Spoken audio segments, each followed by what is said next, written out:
இப்போ பி டீம்னு சொல்ல வரீங்களா? அப்படிதான் குறிப்பிடுறாங்க சார். இப்போ பி இல்லை அதான் பி சொல்லுங்களேன். அதையும் சொல்லுங்க. இவ்வளோ சொன்னீங்கல்ல, அதையும் சொல்லுங்க பி டீம் அப்படின்னு. வேற வேலை இல்லை உங்களுக்கு. மாண்புமிகு திரு மோடிஜி அவர்களே அமைச்சர் ஆயிடுவோன்னு சொல்லி நீங்க எம்எல்ஏக்கு நின்னீங்களா? இல்ல இல்ல, முதல்ல என்ன சொன்னீங்க? கட்சியில எந்த பொறுப்புக்கும் என் மகன் வரமாட்டாருன்னு சொன்னீங்க. நானும் கட்சிக்கு எந்த பொறுப்புக்கும் வரமாட்டேன்னு சொன்னாரு இல்ல? ஆனா எம்எல்ஏவா ஜெயிச்சாரு இல்லையா சார்? சொன்னாரா இல்லையா? அதுக்கப்புறமா எம்எல்ஏ சீட்டு கொடுத்தீங்க. எம்எல்ஏ ஆனதுக்கு அப்புறம் நான் அமைச்சர் ஆக மாட்டேன்னு சொன்னாரா? மக்களை சந்திக்கவே இல்லை. நான் கேட்டதுக்கு பதில் சொல்லுங்க. உங்க கேள்விக்கு தாராளமான பதில நான் தரேன்.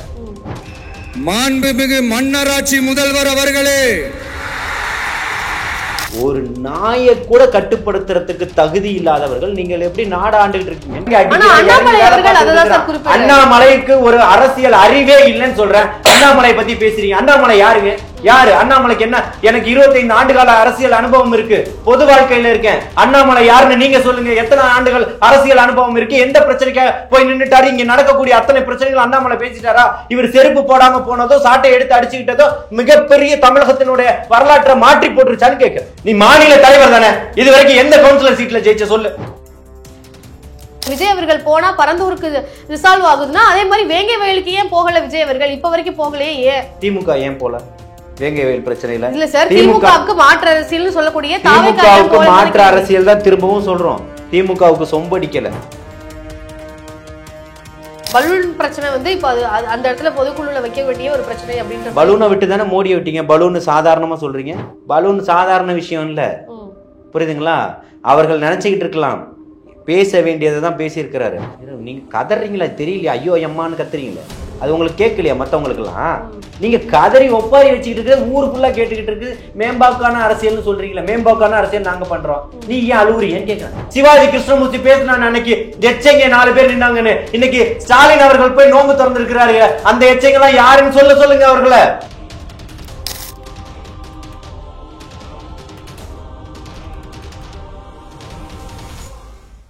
ஜாம்பவான் டிவி நேயர்களுக்கு வணக்கம். இன்று நம்மோடு இணைந்திருக்கிறார் தாவேகா கட்சியின் ஆதரவாளர் திரு ஜலீல் அவர்கள். வணக்கம் சார். நேற்றைக்கு தாவேகா கட்சியினுடைய பொதுக்குழு மாநாடு நடந்து முடிஞ்சிருக்கு.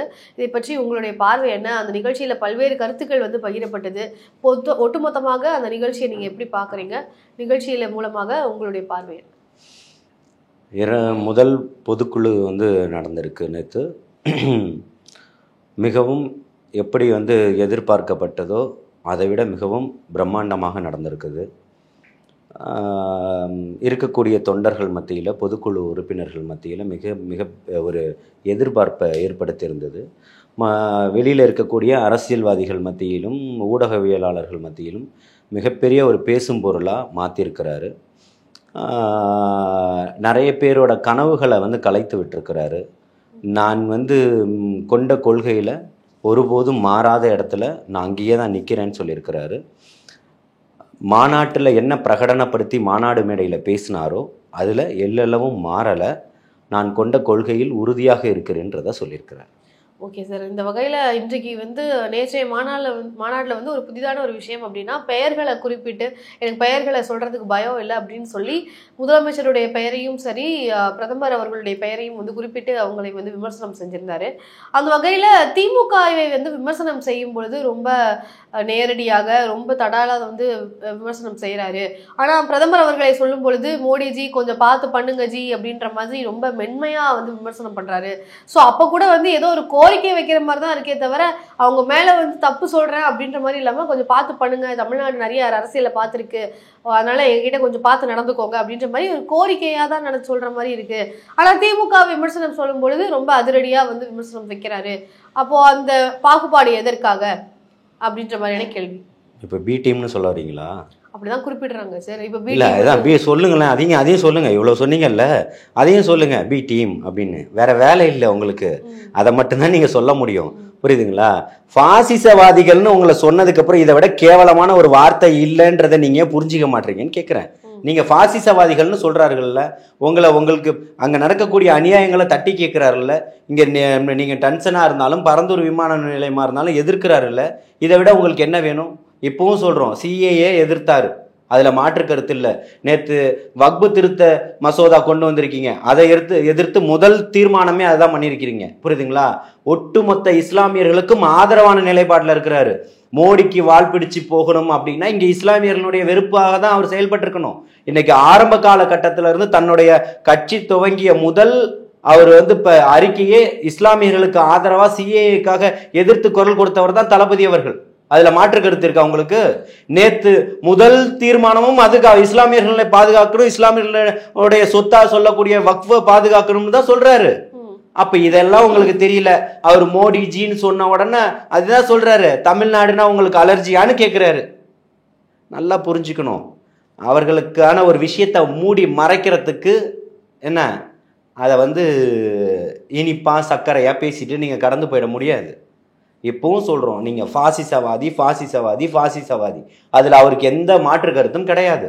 அத ஆரம்பத்திலிருந்து இன்னைக்கு வரைக்கும் எல்லளவும் குறையாம காரம் கடுக்காம சொல்லிக்கிட்டே இருக்கிறாரு. என்ன இங்க இருக்கக்கூடிய ஊழல்வாதிகளுக்கு ஊழல்வாதிகள்னு சொல்றாரு. பேர் சொல்லல, நீங்க பேரையும் சொல்லிட்டாரு. அடுத்த தடவை ஜி இல்லாம சொல்லணும்னா கோரிக்கை வைக்கிறேன், அண்ணா இந்த மாதிரி எல்லாம் சொல்றாங்க, மோடினே சொல்லுங்க அப்படின்னு சொல்லவா? இப்போ தமிழ்நாட்டை பொறுத்த வரைக்கும் ஜெயலலிதா அவர்கள் தான் ஒரு மாண்புமிகு முதல்வராக இருந்தாங்க. கலைஞர் அவர்களை இப்போ திமுகவை கம்பேர் பண்றதை விட ஜெயலலிதா அவர்களுடைய ஆட்சி நல்லா இருந்தது அப்படின்ற மாதிரியான விஷயங்களும் பேசப்பட்டது. அப்படி பார்க்கும்போது அது எந்த அடிப்படையில் சொல்றாங்க? அப்போ அதிமுகவில் ஊழலே இல்லையா? அப்போ அது எதனால் அந்த பாகுபாடு அப்படின்ற ஒரு கேள்வியை வைக்கிறாங்க. இல்ல அதிமுகல ஊழலே இல்லையா அப்படின்னா ஊழலே இல்லைன்றதெல்லாம் சொல்ல முடியாது. அப்புறம் எதுக்கு அவங்க நல்ல ஆட்சி அப்படின்றது? அவர்களுடைய அதாவது ஜெயலலிதா என்ன செய்தார்கள், கலைஞர் என்ன செய்தார்ன்றதெல்லாம். கலைஞர் இன்னைக்கு போயிட்டார். இவர்கள் விஞ்ஞான ரீதியில் ஊழல் செய்வார்கள்னு எல்லாருக்கும் தெரியும், புரியுதுங்களா? 2G வழக்கு எப்படிப்பட்ட வழக்காச்சு, ஏன் மேலே காங்கிரஸ் கவர்மெண்ட் கவுந்துதுன்றது எல்லாமே தெரியும். அன்னைக்கு அண்ணா ஆசாரியன்னு ஒரு காந்தியவாதி போராட்டம் நடத்தினார். இன்னைக்கு எல்லாம் நல்ல செழிப்பான ஒரு ஆட்சி நடந்துகிட்டு இருக்குன்னு அவர் வீட்டில் படுத்து தூங்கிட்டு இருக்கிறார், புரியுதுங்களா? அதை மாதிரி எல்லாமே மாற்றுறதுக்கான ஒரு திட்டத்தோடு எல்லாம் செயல்படுத்தி முடிச்சு விட்டுட்டாங்க. இன்னைக்கு பாசிசவாதிகள் இங்கே கொண்டு உணவுக்கும் உடைக்கும் மக்களுக்கும் மக்கள் இருக்கக்கூடிய வாழ்வாதாரத்துக்கும் போராடிக்கிட்டே இருக்கக்கூடிய சூழல்களை ஏற்படுத்திட்டு போயிட்டாரு. அது விவசாயிகளாக இருந்தாலும் சரி. யாரு தமிழ்நாட்டுக்கு அப்ப யாரை குறிப்பிடுறீங்கன்னு சொல்லுங்க. பிஜேபியினுடைய ஆட்சி அந்த மாதிரி கட்டமைச்சுக்கிச்சு, யாரையுமே உள்ள வரக்கூடாதுன்ற அளவுக்கு கட்டமைச்சுக்கிருச்சு, புரியுதுங்களா? அதுல எந்த இதுவுமே இல்லை. இன்னைக்கு அப்படி பார்க்கும்போது தமிழகத்துல ஜெயலலிதா அவர்கள்னா 100 கோடி ரூபாய் அவர்கள் மேல ஊழல் வழக்கு பதிய செய்யப்பட்டாலும் இன்னொரு நீதிமன்றம் அவரை விடுதலை செய்யுது ஜாமீன்ல. அந்த ஜாமீன்ல விடுதலை செய்யும் போது திரும்பவும் ஆட்சி அமைக்கிறாரு. இந்த மாதிரி எந்த ஊழல் குற்றச்சாட்டுமே இல்லாத திமுகவாலேயே தொடர்ச்சியான ஆட்சியை தர முடியல இது வரைக்கும் தமிழ்நாட்டுல. சோ அதனால ஜெயலலிதா அவர்கள் மேல போடப்பட்ட அந்த குற்ற வழக்கு குற்ற வழக்கு திருப்பியும் நம்ம என்ன சொல்றேன்னா மக்கள் தீர்ப்பு தான். மக்கள் என்ன தீர்ப்பு கொடுத்தாங்க? அவர்கள் மீது 1000 விமர்சனங்கள் இருக்கு. மக்கள் தான தீர்ப்பு கொடுத்து ஆமா நீங்க தப்பு செய்றீங்கன்னு கேக்குறோம். இப்போ மக்கள் தீர்ப்பு கொடுத்து கொண்டு வந்துட்டாங்க. அப்போ ஜெயலலிதா அவர்கள் மீது தப்பு வச்சதை ஏன் நீங்க அப்போ அது நல்ல ஆட்சின்னு ஏன் சொல்றீங்கன்ற கேள்வி வைக்கிறாங்க. திரும்பவும் தேர்ந்தெடுத்திருக்காங்க, மக்கள் கொண்டு வந்தாங்கன்னு சொல்றாரு.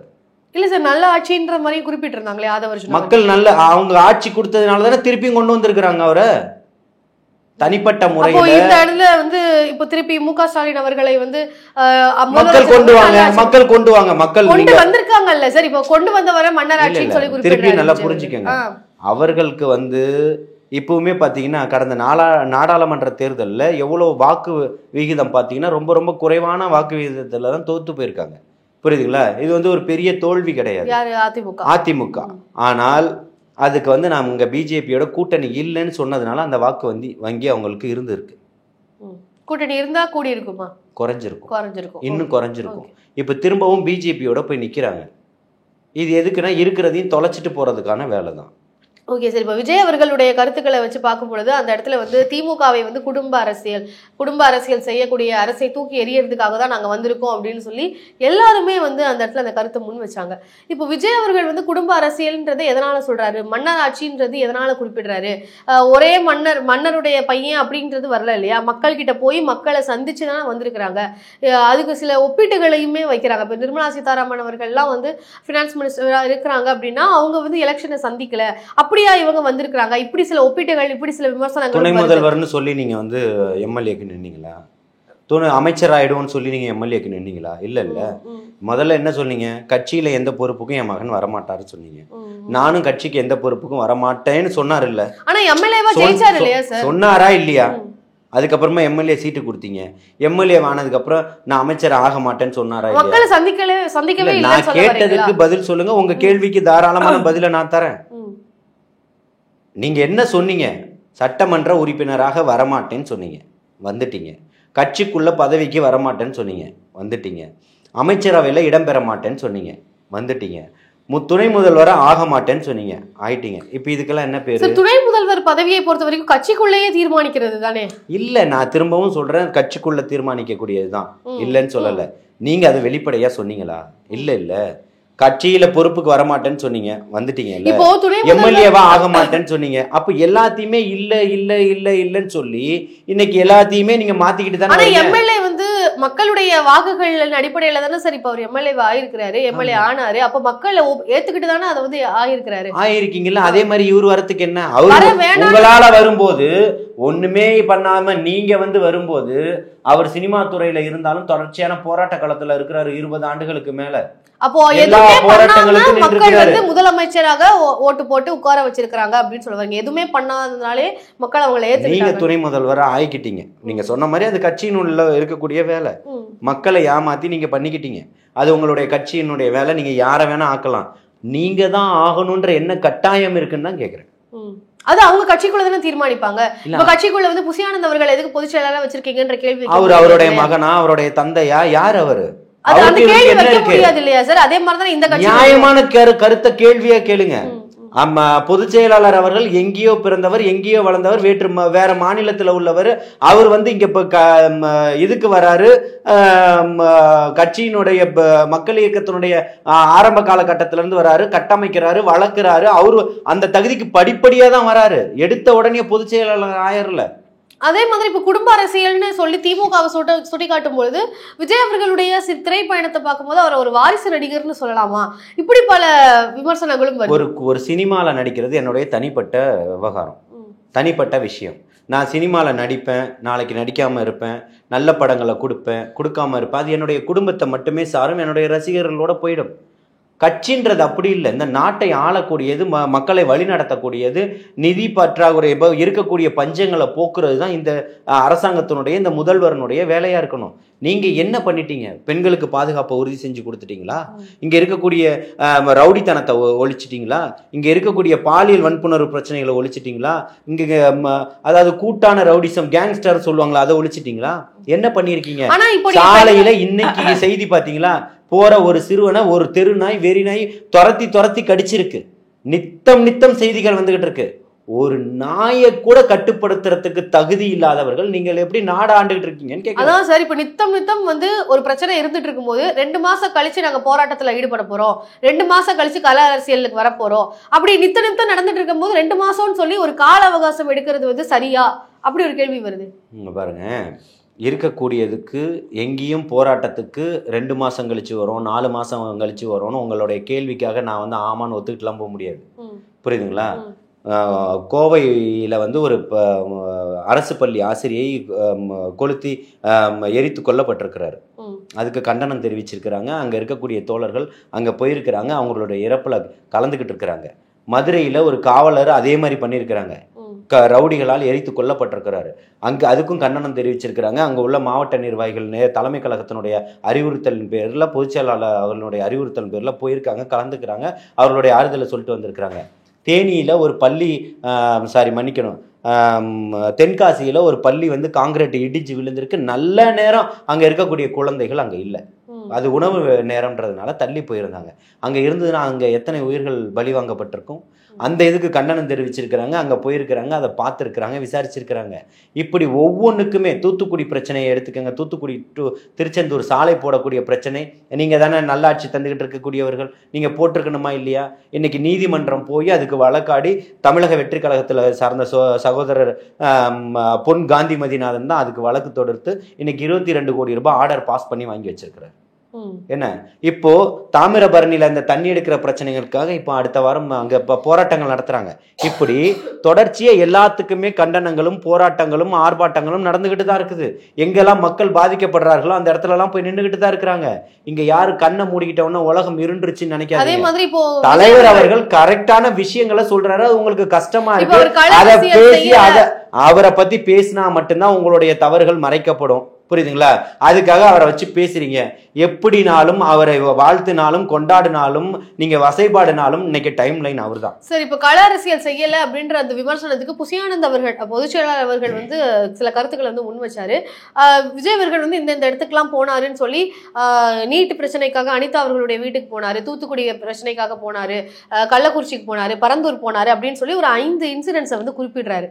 அப்போ அந்த 5 இன்சிடென்ட்ஸ்க்கு மட்டும் போனதே போதுமா? நித்தம் பிரச்சனை நடக்கும்போது இந்த 5 இதெல்லாம் முடிஞ்சது. அவர் போயிட்டு வந்தது எல்லாமே நான் சொன்ன அத்தனையுமே இப்ப நடந்துகிட்டு இருந்தது. இப்ப நடந்துட்டு விஜய் அவர்கள் வந்து போனாருன்னு சொல்ல வரீங்களா? இந்த இன்சிடென்ட் பிரச்சனை நான் என்ன கேக்குறேன், நாங்க போகல, நீங்க எதுக்கு போனீங்க? நீங்க தானே நாடு ஆளக்கூடிய. நீங்க தானே சொல்றீங்க நாங்க போயிட்டு தான் இருக்கோம். திமுக பண்ணல ஆமா மாற்று அரசியல் தான் நாங்க களத்துல இறங்கி வேலை பார்த்துட்டு இருக்கோம். செய்யாதத செய்யணும்ங்கறது தானே சார். செய்யாதத என்ன பண்ணுவோம்? டெய்லி எல்லாரும் ரோட்ல நின்னுட்டு இருக்கணும்ன்றீங்களா? எங்கெல்லாம் பிரச்சனை இங்க பாருங்க. தளபதியினுடைய தம்பிகள் எல்லா மாவட்டங்களையும் போய்கிட்டு இருக்கான், பயணிச்சுக்கிட்டு இருக்கான். எங்கெல்லாம் பிரச்சனையோ இறங்கி அடிக்க. அண்ணாமலைக்கு ஒரு அரசியல் அறிவே இல்லைன்னு சொல்றேன். அண்ணாமலை பத்தி பேசுறீங்க. அண்ணாமலை யாருங்க? யாரு? அண்ணாமலைக்கு என்ன? எனக்கு 25 ஆண்டுகால அரசியல் அனுபவம் இருக்கு, பொது வாழ்க்கையில இருக்கேன். அண்ணாமலை யாருன்னு நீங்க சொல்லுங்க. எத்தனை ஆண்டுகள் அரசியல் அனுபவம் இருக்கு? எந்த பிரச்சனைக்காக போய் நின்னுட்டாரு? இங்க நடக்கக்கூடிய அத்தனை பிரச்சனைகள் அண்ணாமலை பேசிட்டாரா? இவர் செருப்பு போடாம போனதோ சாட்டை எடுத்து அடிச்சுக்கிட்டதோ மிகப்பெரிய தமிழகத்தினுடைய வரலாற்றை மாற்றி போட்டுருச்சான்னு கேட்கிறேன். அண்ணாமலை பத்தி பேசுறீங்க. அண்ணாமலை அவர்கள் வந்து நான் வந்து அரசியல் களத்துல இருக்கேன், அவரு நடிச்சிட்டு இருக்காரு. நான் களத்துல நின்று அரசியல் களத்துல இருந்து ஒரு கவுன்சிலர் சீட் ஜெயிச்சேன்னு சொல்லு. நீ மாநில தலைவர் தானே, இது வரைக்கும் எந்த கவுன்சிலர் சீட்ல ஜெயிச்ச சொல்லு. சொல்றதுக்கு உனக்கு திராணி வேணாமா? இங்க ஒண்ணுமே இல்லாம தளபதியினுடைய படத்தை மட்டும் வச்சு 170 பேர் ஜெயிச்சு நிக்கிறான் பிரம்மாண்டமா. அறிக்கை மட்டுமே வெளியிட்டு அறிக்கை மட்டும் வெளியிடக்கூடியவருக்கு தான் இத்தனை பேர் நிக்கிறான் அவர் பக்கத்துல. ஊராட்சி மன்ற தலைவரா, கவுன்சிலரா, பேரூராட்சி நகராட்சியினுடைய உறுப்பினரா இன்னைக்கு நின்றுகிட்டு இருக்கிறான். நீங்க எத்தனை பேர் வச்சிருக்கீங்க சொல்லுங்க மிஸ்டர் அண்ணாமலைன்னு கேக்குறேன். உங்கள்கிட்ட பதில் இருக்கா சொல்றதுக்கு? அதே மாதிரி ஆதவ அர்ஜுனா அவர்களுடைய பேச்சும் வந்து பெரிய விமர்சனத்துக்கு உள்ளாகி இருக்கு அப்படின்றத பார்க்க முடியும். ஏன்னா விசிக கட்சியிலிருந்து தானாகவே வெளியேறி இருக்கிறாரு ஆதவ அர்ஜுனா அவர்கள். வெளியேறிய பிறகு இப்ப விசிகாவே விமர்சிக்கிறாரு. அந்த வகையில விசிக கட்சியினுடைய தலைவர் திருமாவளவன் அவர்கள் வேங்கை வயலுக்கு போவே இல்லை, யார் வேங்கை வயலுக்கு போகாம தடுத்தாங்க அவங்கள அப்படின்ற மாதிரி பேசுறாரு. அப்போ திருமாவளவன் அவர்கள் களத்துல போய் நின்று போராட்ட களத்துல ஈடுபட்டு இருக்கிறாரு. ஆனா ஒரு தவறான கருத்தை வந்து அந்த இடத்துல பதிவிடுறாரு. அதுக்கான காரணம் என்ன? எதுக்கு விசிகாவை வந்து இந்த மாதிரி செய்யறாரு? இப்படி கேள்விகள் வருது. இல்ல களத்துலன்னா திருப்பியும் புரிஞ்சுக்கோங்க, முழுமையா அந்த பிரச்சனையை அண்ணன் இறங்கி பேசணும்னு சொல்றாரு. ஆனா அண்ணன் பேசலன்னு எல்லாருக்கும், ஒட்டுமொத்த தமிழக அரசியல்வாதிகளுக்கும் தெரியும். புரியுதுங்களா?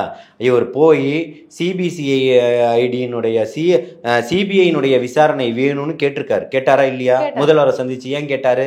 அப்போ எப்ப வேணும்னு அண்ணன் வந்து களத்துல வரட்டும், போராடட்டும். சிபிசிஐடி மேல விசாரணை மேல எங்களுக்கு நம்பிக்கை இல்லை, யாரு குற்றம் சாட்டப்பட்டானோ அவன் தான் நீங்க குற்றவாளி. வழக்கு எண் 18/19 ஒரு படம் வந்தது, ஞாபகம் இருக்கு அவங்களுக்கு? அதே கதை தான் இங்க நடந்துகிட்டு இருக்கு. யாருக்கு பிரச்சனையோ யாரு எங்க அததான் சொல்றாரு. எந்த மலம் கலந்த தண்ணீரை எங்களுக்கு நாங்க இந்த மாதிரி பண்ணிட்டான்னு பிரச்சனைன்னு போய் சொன்னோமோ, அதை குடித்ததனுடைய வேதனையை விட அதிகமான வேதனை எது தெரியுமா? நீங்க தான் பண்ணுனீங்கன்னு சொல்லி இன்னைக்கு அவங்கள தூக்கி உள்ள உட்கார வச்சிருக்கீங்களா, இதுதான் வேதனைன்னு சொல்றாரு. வேதனையை பதிவு பண்றதையே உங்க காதுகள் எல்லாம் எட்டலையான்னு கேக்குறேன். ஆனா இப்ப திருமாவளவன் அவர்கள் வந்து சிபிசிஐடி வழக்கு வேணும், சிபிஐ வழக்கு வேணும், வாங்க. விடுதலை சிறுத்தைகள் வந்து இப்ப எத்தனை போராட்டங்களுக்காக நின்ன கட்சிங்க, ஆட்சியிலும் அதிகாரத்திலும் இல்லாதப்ப எத்தனை பிரச்சனைகளுக்காக நின்று போராட்டம் பண்ணிருக்கு. வரமாட்டீங்கன்னு கேக்குறேன். இப்போ எங்க அப்ப வேங்கை வயலுக்கு பண்ணவே இல்லைன்ற மாதிரி தானே சார் அவர் குறிப்பிட்டு பண்ணுங்கன்னு சொல்றேன். உங்களை பாத்துக்கிறதும் முழுசா பாத்துக்கிறதுக்கும் வித்தியாசம் இருக்கு. இப்போ இவர் வந்து முழுசா பாத்துக்கல அப்படின்றத வைக்கிறீங்க, பாதி பாத்துக்கிட்டாரு அப்படின்ற மாதிரி சொல்றீங்க. பாருங்க,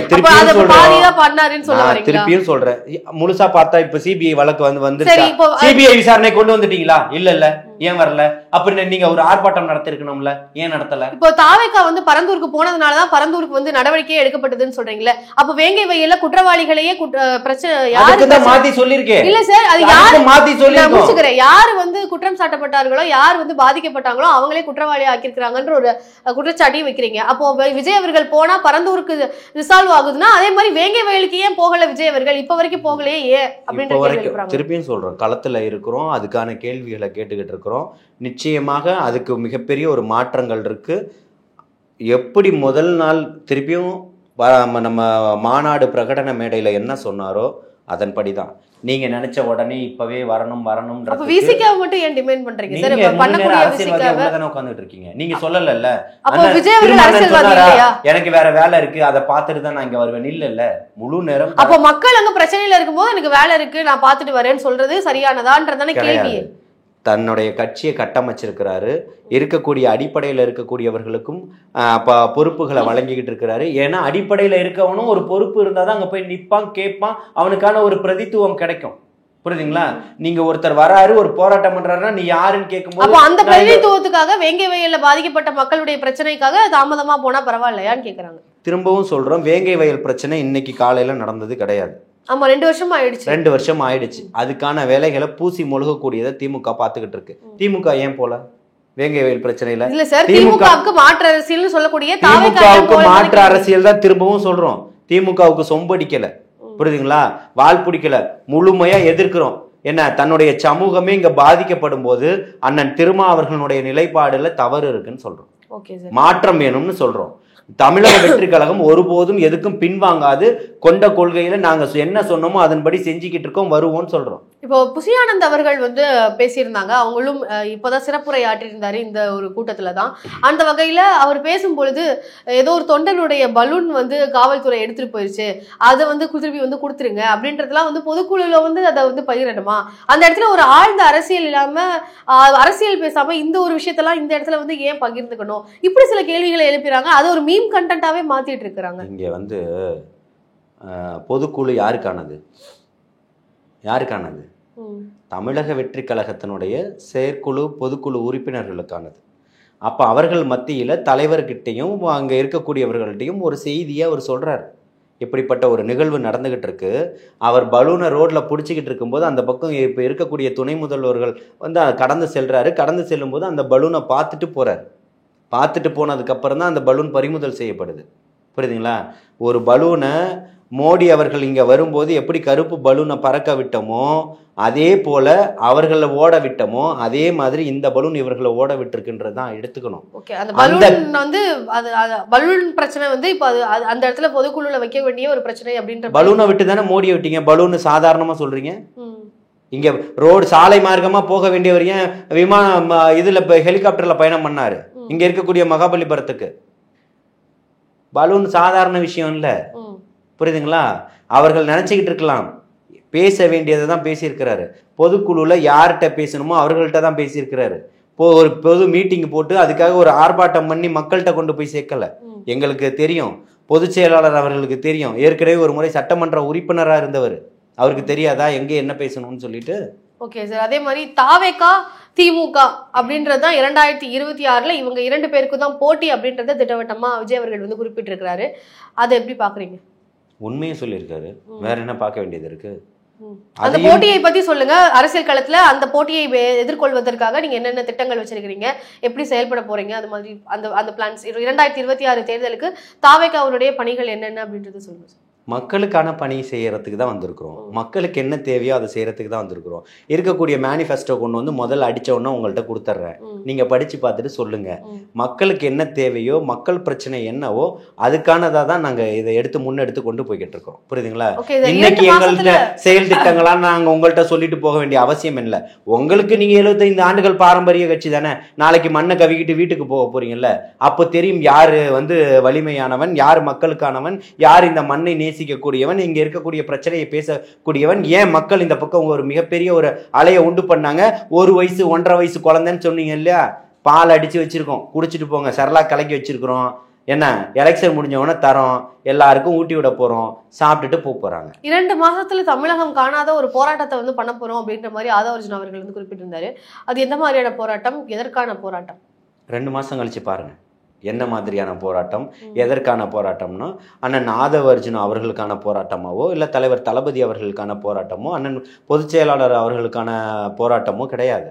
மக்களுக்கானது, மண்ணை நேசிக்கக்கூடியது, மக்கள் பிரச்சனையை பேசக்கூடியது, இங்கே இருக்கக்கூடியவர்களுடைய வாழ்வாதாரத்தை பேசக்கூடியது, எல்லாத்துக்குமானது தான். ஜாக்டோ ஜியோவுக்கு கூட ஆதரவாக நம்ம வந்து இப்போ ஏற்கனவே இருந்த ஊதிய கொள்கையை கொண்டு வரணும்னு பேசியிருக்கோம், மக்கள் விஷயங்களை பேசியிருக்கோம். ஆனால் அதை பற்றி எந்த சேனலாவது பேசுதா? பேசலையே. அவர் வந்து பலூன் விட்ட கதையை பேசுகிறேன். இதுதான் அரசியல். அரசியலை எடுத்து நீங்களும் பேசுங்க. நெறியாளரா, நெறியாளுகைக்கு என்ன தேவை? இதுதான் தேவை. மீம்ஸ் போடுறவன்லாம் யாரு? திமுக அவனுடைய கைக்கூலி. 100க்கும் 200க்கும் 500க்கும் ஆசைப்பட்டு போட்டுக்கிட்டு இருக்கான். இருக்கக்கூடியவன் அத்தனை பேரும் வந்து 1000 500 2000 வாங்கிட்டு டிபேட்ல உட்காந்து பேசிக்கிட்டு இருக்கிறான். அவங்களுக்கும் தாவேகா தொண்டனுக்கும் வித்தியாசம் இருக்கு. யாரும் இங்க சாப்பாட்டுக்காகவோ சரக்குக்காகவோ பணம் கொடுப்பாங்கன்றதுக்காக வந்த கூட்டம் இல்ல. நம்ம என்ன இந்த மக்களுக்காக பண்ண போறோம், நம்ம என்ன மக்களுக்காக நம்மள அண்ணன் பண்ண வைக்க போறாருன்னு வந்திருக்க கூட்டம். இதுதான் மிகப்பெரிய மாற்றம்னு சொல்றோம். இப்ப மேம்போக்கான அரசியல் தான் தாவேகா பேசுறாங்க அப்படின்ற ஒரு குற்றச்சாட்டையோ விமர்சனத்தை அப்படி மேம்போக்கான விஷயம் தானே, ஏன் பயப்படுறீங்க? என்ன பயப்படுறாங்கன்னு சொல்றீங்க சார்? நீங்க கதறீங்களா? தெரியலையா? ஐயோ அம்மான்னு கத்துறீங்களே, அது உங்களுக்கு கேட்கலையா? மற்றவங்களுக்கு எல்லாம் நீங்க கதறி ஒப்பாரி வச்சுக்கிட்டு இருக்கு, ஊர் ஃபுல்லா கேட்டுக்கிட்டு இருக்கு. மேம்பாக்கான அரசியல்னு சொல்றீங்களா? மேம்பாக்கான அரசியல் நாங்க பண்றோம், நீ ஏன் அழுவுறீங்கன்னு கேட்கறேன். எப்படி அழுகுறாங்க, எதற்காக, அதை நீங்க எப்படி சொல்ல வரீங்கன்னு கதறி பதறி பதறி அழுவுறீங்களா? நீங்க வடிக்கிற கண்ணீர் இங்க ஆறா ஓடிக்கிட்டு இருக்கிறது தெரியலையான்னு கேட்கிறேன் உங்களுக்கு. இதுக்கு கடந்து போறது, அதுக்கு கடந்து வர்றது. இங்க பாருங்க, நீங்க யாரெல்லாம் என்னெல்லாம் பேசுறீங்கன்னு எல்லாருமே தெரியும். என்ன இங்க இருக்கக்கூடிய சாம்சங் தொழிலாளர்கள் போராட்ட பிரச்சனை இன்னைக்கு வரைக்கும் முடிவு கொண்டு வந்துட்டீங்களா? ஒரு நாயை பிடிக்க முடியலன்னு சொல்றேன். எத்தனை நேர்காணல்ல பேசியிருக்கேன். ஏன் இந்த உளவுத்துறைக்கு தெரியாதா? அதுக்கும் போராட்டம் பண்ணணுமா? அப்ப என் தங்கச்சிங்க பிரச்சனை இருக்கும், தம்பிங்க படிச்சு புதிய கல்வி. இங்க பாருங்க, இவர் கேட்டுட்டாரு. ஏன்னா அண்ணன் வேல்முருகன் வந்து சத்தம் போட்டுட்டு வெளியில போற மாதிரி ஒரு பிரச்சனை இருந்தது. உடனே இத்தனை வருஷம் 4 வருஷம் கேட்டு அவருக்கு தரல. உடனே அவருடைய தொகுதியில ஒரு கலைக்கல்லூரி வந்துடும். கலைக்கல்லூரி வந்துடும். தம்பி படிச்சிடறான். 3 வருஷம் கழிச்சு எங்க வேலைக்கு போவான் சொல்லு? அதானி கிட்ட போகணும், இல்லைன்னா குப்பல்ற வேலை பார்க்கணும். இதானே பண்ணணும். கல்லூரி வந்தது அது எப்படி குறிப்பிடுறீங்க சார்? ஜொமாட்டோ டன்சோலாம் ஓட்டிட்டு இருக்காங்களே, இந்த பசங்களாம் யாருன்னு நினைக்கிறீங்க? யாரு? 5வது 6வது படிச்சுட்டு கூலி வேலைக்கு போயிட்டு இருந்த பசங்களா? ஒவ்வொருத்தனுடைய வாழ்க்கையிலும் அவ்வளவு வேதனைகளும் வழிகளையும் சுமந்துக்கிட்டு இருக்கான். நீங்க கொண்டு போற மாதிரி நீங்க கொடுக்கக்கூடிய பொருள்களை சுமந்துக்கிட்டு போறான்னு நினைக்காதீங்க. அவனுடைய குடும்ப சூழல்களை சுமந்துக்கிட்டு போயிட்டு இருக்கிறான். அவனுடைய எதிர்காலத்தை சுமந்துக்கிட்டு போயிட்டு இருக்கிறான். அவனுடைய வாழ்க்கையை சுமந்துக்கிட்டு போயிட்டு இருக்கிறான். நாளைக்கு என்ன நடக்கும்ன்றது தெரியாம ஒவ்வொருத்தருடைய பசியும் ஆத்திக்கிட்டு இருக்கான். அவனுடைய வாழ்க்கைக்கு நீங்க என்ன பண்ணிட்டீங்க? அவனுடைய வாழ்க்கையை மாத்துறதுக்கு நீங்க என்ன திட்டத்தை கொண்டு வந்துட்டீங்க?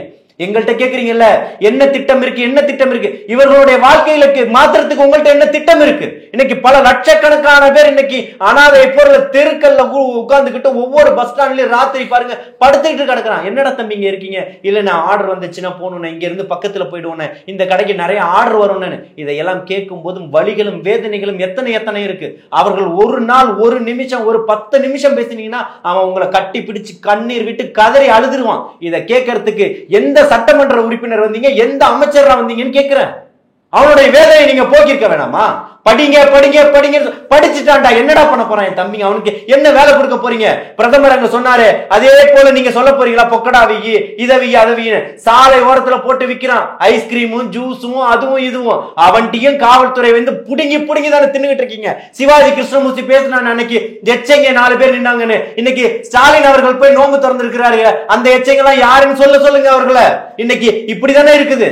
நோம்பு கஞ்சி குடிச்சிட்டீங்க, இதனால எங்க சமூகத்துல மிகப்பெரிய மாற்றத்தை கொண்டு வர போறீங்களா? மாற்றத்துக்கான தலைவன் வந்திருக்கிறான் தான் ஒட்டுமொத்த இஸ்லாமிய சமூகமும் இன்னைக்கு பாத்துக்கிட்டு இருக்கு.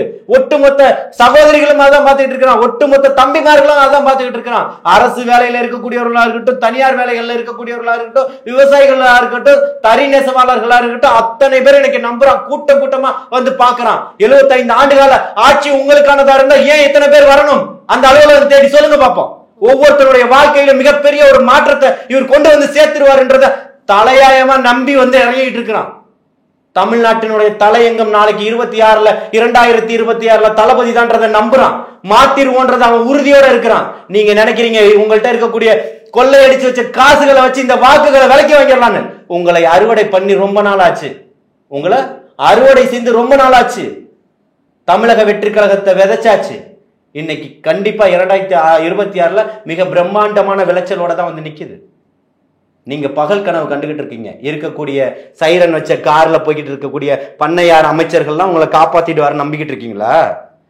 உங்க வேட்டிய வரைக்கும் உருவிக்கிட்டு ஓட விட போறானா இல்லையா இந்த தமிழ்நாட்டு மக்கள்ன்றத 2026 உங்களுக்கு சொல்லு, எழுதி வச்சுக்க. தாவேகா பொதுக்குழுல நடந்த விமர்சனங்கள் குறித்து பல விஷயங்களை வந்து பகிர்ந்துகிட்டீங்க. அதே மாதிரி 2026 தேர்தலில் தாவேகாவுடைய செயல்பாடுகள் எப்படி இருக்க போகுது, நிலவரங்கள் எப்படி இருக்க போறது அப்படின்றத தொடர்ந்து பார்க்கலாம். ரொம்ப நன்றி.